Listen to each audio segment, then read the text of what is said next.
But other than that, we have no record of him flowing in the gifts of the Spirit and operating in the supernatural power of God. But my point by saying that is that he was still anointed. He was anointed. God anointed him through the prophet Samuel. So you can't say he wasn't anointed. Say, why am I bringing that out? Because a lot of Christians today think that the word anointing simply means power. They think it just means power. That if you're anointed by God, you have a lot of power. You're working great miracles, or you could say you're a great healing miracle evangelist. Those are the ones that means you're anointed. No, it doesn't.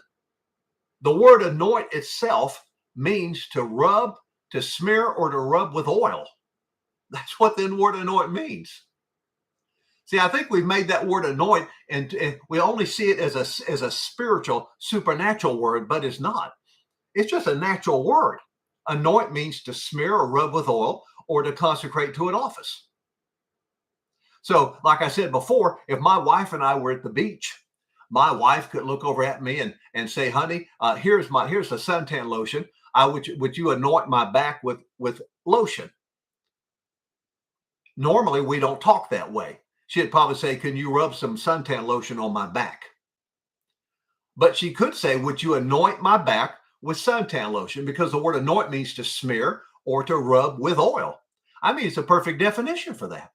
So if I rubbed suntan lotion all over her back, after I got done, I could say and be correct in my definition.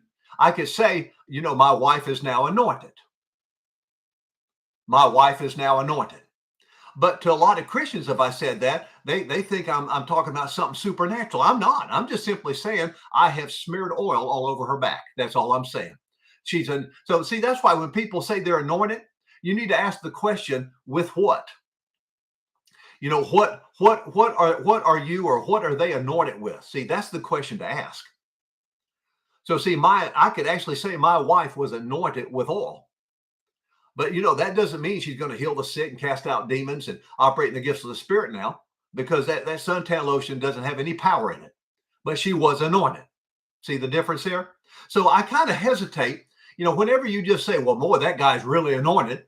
I want to ask a question with, what do you mean? What's he anointed with?